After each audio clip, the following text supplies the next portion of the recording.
Indeks Purchasing Manager Index Manufaktur naik menjadi 51,2 pada Oktober dari 50,4 pada bulan sebelumnya.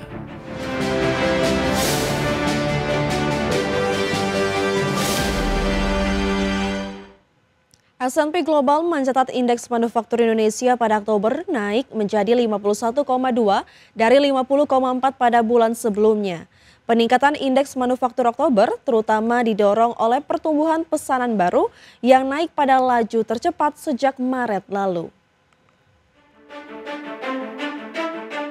Aktivitas manufaktur Indonesia menunjukkan perbaikan stabil pada awal kuartal 4 2025.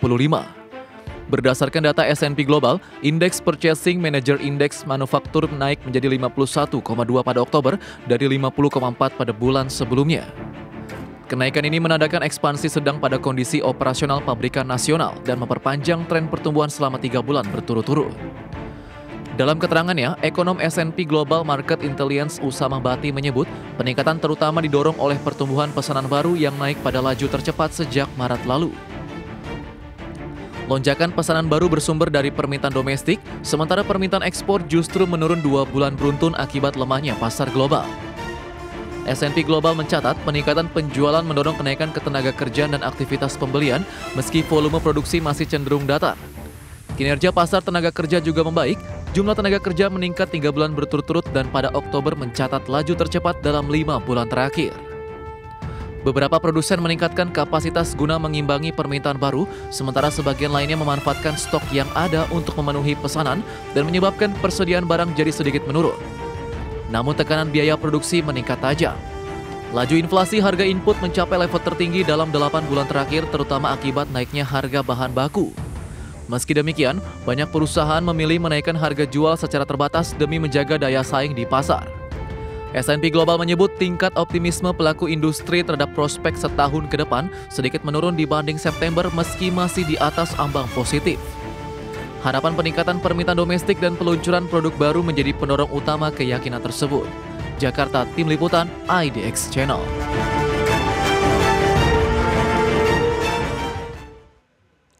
Pemirsa, Badan Pusat Statistik mencatat neraca perdagangan September 2025 surplus 4,34 miliar US dollar.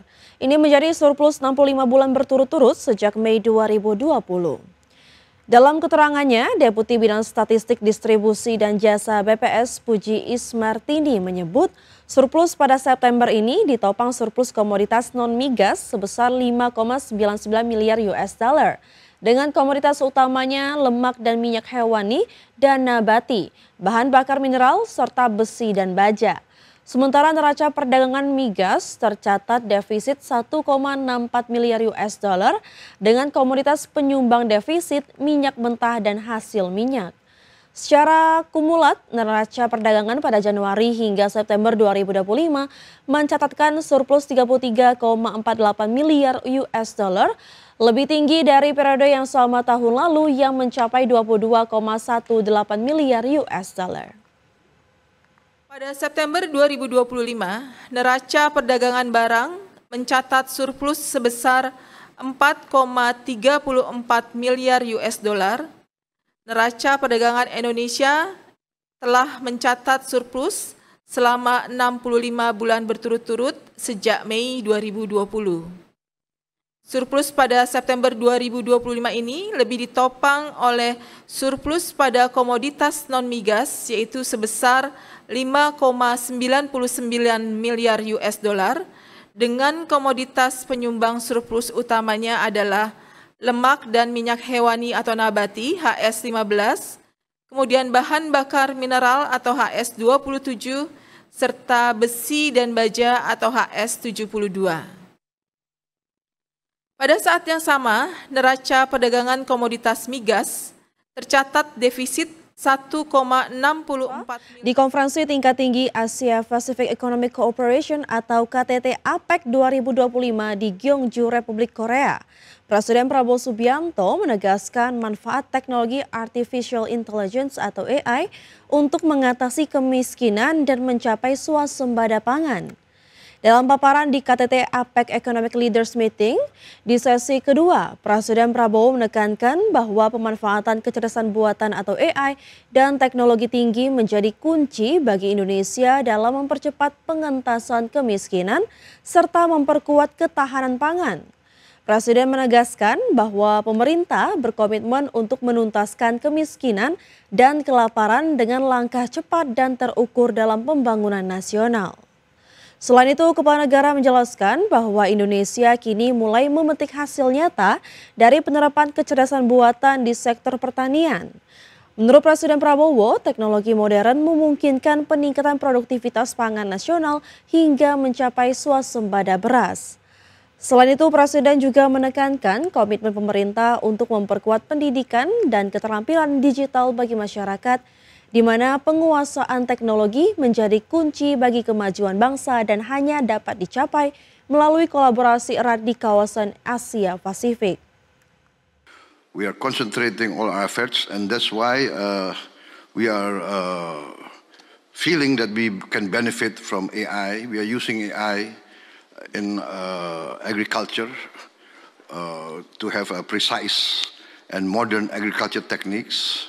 And this has made us self-sufficient in rice and corn production in 1 year. Our target was 4 years self-sufficiency, but the use of high-tech precision farming and AI has enabled us to increase our production to the highest level in the... Di sela-sela KTT APEC Korea Selatan, Presiden Prabowo Subianto secara khusus kesepakatan bilateral dengan Perdana Menteri Selandia Baru Christopher Luxon. Kerjasama bilateral yang disepakati terutama peningkatan kerjasama ekonomi dan perdagangan. Dalam pertemuan bilateral dengan Perdana Menteri Luxon, kedua pemimpin negara membahas upaya memperkuat kemitraan komprehensif yang telah terjalin antara Indonesia dan Selandia Baru sejak tahun 2018. Kedua kepala negara juga sepakat untuk peningkatan kemitraan strategis komprehensif ASEAN dan Selandia Baru, serta berbagai kerjasama regional lainnya. Dengan adanya peningkatan ASEAN CSP, RCEP, dan pemuktahiran ASEAN Australia New Zealand Free Trade Agreement atau AANZFTA. Kedua negara kini memiliki mekanisme kawasan yang kuat untuk mempercepat hubungan perdagangan Indonesia-Selandia Baru. Presiden Prabowo menekankan pentingnya pertukaran pengalaman dan penguatan kolaborasi di sektor pendidikan, pertanian, serta peningkatan kapasitas sumber daya manusia. Selain itu, Indonesia juga mendorong pentingnya memperluas akses pasar dan peningkatan nilai perdagangan yang pada tahun 2024 mencapai 1,91 miliar dolar Amerika Serikat. Banyak kemajuan di antara kita, jadi saya kira itu yang ingin saya sampaikan ya. Mau kerjasama di bidang pertanian, pendidikan, kita ingin juga kirim lebih banyak mahasiswa untuk belajar kedokteran dan kedokteran gigi. Kita sangat butuh dokter dan dokter gigi. Dan saya juga minta kalau ada guru-guru dari Selandia Baru yang bisa bantu kita mau nambah sekolah atau kursus-kursus bahasa Inggris untuk pekerja-pekerja kita yang mau ke luar negeri. Pemirsa, Presiden Prabowo Subianto juga melakukan pertemuan bilateral dengan Presiden Republik Korea Lee Jae-myung di sela-sela KTT APEC 2025 di Korea Selatan. Dalam forum bilateral ini, Korea Selatan tertarik untuk kerjasama